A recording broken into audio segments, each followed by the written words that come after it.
आज मैं इस वीडियो में बताऊंगा कि हम लोग ASP.NET Core MVC में हम लोग जो है रोल बेस्ड ऑथेंटिकेशन हम लोग कैसे करते हैं, तो इसके बारे में जानेंगे इस वीडियो में फ्रेंड। यदि आप इस चैनल में नए हैं तो प्लीज़ आप चैनल को सब्सक्राइब करें और वीडियो को लाइक करें फ्रेंड।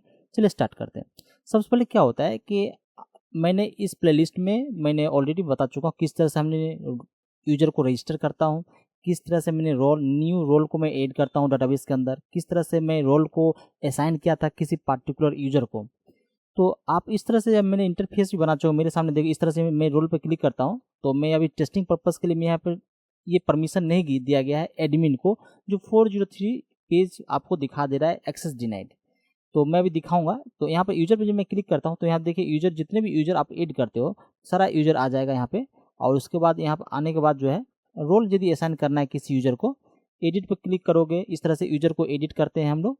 फिर यदि रोल असाइन करना है तो यहाँ पे क्या होता है कि रोल असाइन जो क्लिक करते हैं तो ये रोल नेम यहाँ पे दिख रहा है, इस यूजर को जो है रोल असाइन होगा। जो भी असाइन करना चाहते हो रोल यहाँ से सिलेक्ट करोगे, इस यूजर को रोल ऑलरेडी असाइन है एडमिन, जो आपको बाय डिफॉल्ट सिलेक्टेड है। तो ये कैसे हम लोग किए हैं ऑलरेडी प्लेलिस्ट में वीडियो डाल दिया गया फ्रेंड। तो अब मैं जाता हूँ यहाँ पे। अब मेरा जो कहने का मतलब है कि सबसे पहले ये यूजर है, इसको एडमिन बनाया गया है। अब सेकेंड यूजर है जो मेरे यहाँ पे देखा गया, इसमें यूजर असाइन किया गया है इसको रोल। तो अब रोल बेस्ड ऑथेंटिकेशन होता क्या है, अब देखना है कि ये जो बंदा जो एडमिन है, तो एडमिन ही जिसको ये एडमिन कंट्रोलर पैनल के अंदर किस तरह से हम लोग रोल को हम लोग क्या करते हैं सेटअप करते हैं, तो उसको आपको देखना पड़ेगा कि रोल को किस तरह से हम लोग सेट करते हैं कंट्रोलर के ऊपर। तो बंदा जहाँ पे एडमिन, जिस कंट्रोलर के ऊपर एडमिन सेट किया जाएगा रोल, वो बंदा ये जो है ये यूजर जो है ऑटोमेटिक वो सारा एक्सेस कर सकता है।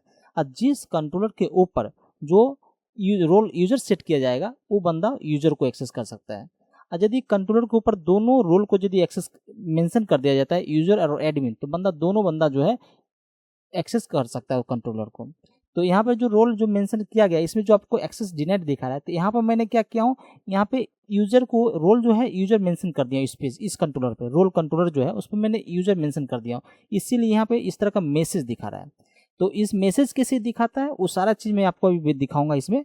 तो अभी चलता हूँ विजुअल स्टूडियो में। अब मैं विजुअल स्टूडियो में जा रहा हूँ फ्रेंड। तो यहाँ पर क्या हो रहा है कि ये होम पेज है, यानी होम पेज होम कंट्रोलर है, यानी आप समझो कि लॉगिन करने के बाद जो रिडायरेक्ट होता है मैं करा रहा हूँ होम पेज पे। आप जो है लॉगिन करने के बाद डैशबोर्ड में आप रिडायरेक्ट करवाते हो, तो यहाँ पे मैं होम पेज में रिडायरेक्ट करवाता हूँ।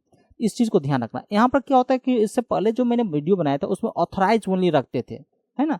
तो कोई भी यूजर को ऑथेंटिकेट करेगा, यदि बंदा ऑथेंटिकेट है तो बंदा एक्सेस कर सकता है। लेकिन अब मैं क्या किया हूँ, इसी के अंदर मैंने रोल को मेंशन कर दिया हूँ, रोल बेस्ड ऑथेंटिकेशन। यहाँ पे इस तरह ऑथराइज के अंदर जो रोल मेंशन कर देंगे, यहाँ पे एडमिन मेंशन कर दिया है। यदि यूजर लॉगिन किया है, लॉगिन करने के बाद यूजर यदि एडमिन है, लॉगिन करने के बाद यूजर यदि एडमिन है तभी इसको एक्सेस करेगा। आप देखो दूसरा जो रोल कंट्रोलर है, देखो फ्रेंड इसमें क्या किया, ऑथराइज तो है लेकिन रोल क्या है, यूजर है, इसीलिए मैं यहाँ पे एक्स को एक्सेस नहीं कर पा रहा हूँ। इस पर जब मैं क्लिक करता हूँ इस तरह का मैसेज दिखा रहा है। इस तरह का मैसेज दिखाने के लिए सिंपल है फ्रेंड, आप जब जाओगे यहाँ पे होम कंट्रोलर के अंदर जो है मैंने यहाँ पे एक एक्सेस डिनाइड बोल के एक्शन मेथड बनाया हूँ, आप भी बना सकते हो। यहाँ पे एक्सेस डिनाइड, इसको व्यू को डायरेक्ट रिटर्न किया हूँ, इसमें कोई लॉजिक नहीं लिखा गया है। अब इसमें क्या है, व्यू पेज में जाओगे, होम कंट्रोलर के अंदर देखोगे एक्सेस डिनाइड बोल के जो है यहाँ पर जो पेज है एक्सेस डिनाइड HTML फाइल आप देख पाओगे इसको। इसमें मैं डबल क्लिक कर रहा हूँ तो ये जो टेक्स्ट जो लिखा हो ये ओनली पर स्टैटिक टेक्स्ट है जो आपको दिखता है। यहाँ पर ऑलरेडी लिखा है 403 access denied and you do not have permission to access this page. And यहाँ पर जो एंकर दिया गया, एंकर लगा के मैंने क्या कर रहा हूँ, लॉगिन पेज पे रिडायरेक्ट करवा दूंगा। इस पर जब क्लिक करो लॉगिन पेज पे रिडायरेक्ट करवा सकता हूँ। तो यहाँ पे लॉगिन पेज पे रिडायरेक्ट कराना सही नहीं हुआ, तो यहाँ पे मैं क्या करूँ, बैक करने के लिए उसको होम पेज में रिडायरेक्ट करवा सकता हूँ। ठीक है, तो यहाँ पे मैं लॉग आउट तो कर नहीं रहा हूँ तो लॉगिन पेज पे नहीं, और लॉग आउट करने के बाद ही मैं लॉगिन पेज पे रिडायरेक्ट करूँगा, तो लॉग आउट तो हो नहीं रहा है। या मैंने यहाँ पे लॉगिन पेज पे ये जो लॉगिन करो, आप जो है इसको डैशबोर्ड में रिडायरेक्ट करो। ये मैं जो यहाँ पे होम कंट्रोलर जो है होम कंट्रोलर में इसको रिडायरेक्ट करेंगे, राइट। तो यहाँ पर क्या होता है कि अब मैं चलता हूँ ये पेज कैसे एक्सेस होगा। तो आप program.cs फाइल में जाओगे तो यहाँ पर आपको मेंशन करना पड़ेगा। यहाँ पर जो होता है builder.services.configure ऐप एप्लीकेशन कुकीज, इस फंक्शन के अंदर, इस मेथड के अंदर जो आपको इस तरह से मेंशन करना पड़ता है। तो कौन सा लॉगिन पेज आपका, कौन सा login page by default open होगा, ये लॉगिन पेज है आपको बाय डिफॉल्ट ओपन होगा। उसके बाद क्या होता है, option access denied path, home dot access denied page open कर देता है। ये जब मेंशन नहीं करोगे तो वो प्रॉब्लम जो आएगा, यूआरएल पाथ में यदि एक्सेस डिनाइड मिलेगा तो उसको क्या रिटर्न कर देगा, इस तरह का एचटीएमएल पेज जो है उसको रिटर्न करवा देगा। वही पेज मेरा यहाँ पर जो होता है बाय डिफॉल्ट, मैं तो क्लिक किया इस पर क्लिक किया तो इस पर क्लिक करने के बाद डायरेक्ट जो है रोल पेज नहीं ओपन कर रहा है। जब भी उसको पाथ में एक्सेस डिनाइड मिला तो एक्सेस डिनाइड को जो एचटीएमएल पेज है उसको रीडायरेक्ट कर दिया, ओपन कर दिया यहाँ पे आपके सामने। तो ये यहाँ पे कोड लिखना पड़ता है। तो यहाँ पर सिंपल है, यहाँ पर इस तरह का एक लाइन आपको कोड को यहाँ आपको डालना पड़ेगा। उसके बाद क्या है कि होम कंट्रोल के अंदर इस तरह से आप जो है रोल बेस्ड ऑथेंटिकेशन करना चाहते हो तो रोल यहाँ पे मेंशन करना पड़ेगा। ऑथराइज के अंदर, एट्रीब्यूट के अंदर यहाँ पे एडमिन मेंशन करना पड़ेगा। याद रहे, ये जो एडमिन है आपका, जो डाटाबेस में जो एडमिन है, आप यहाँ देखोगे इस रोल जो यहाँ पर जो मेंशन किया गया है, ये डाटाबेस में जो एडमिन है ये सेम होना चाहिए फ्रेंड।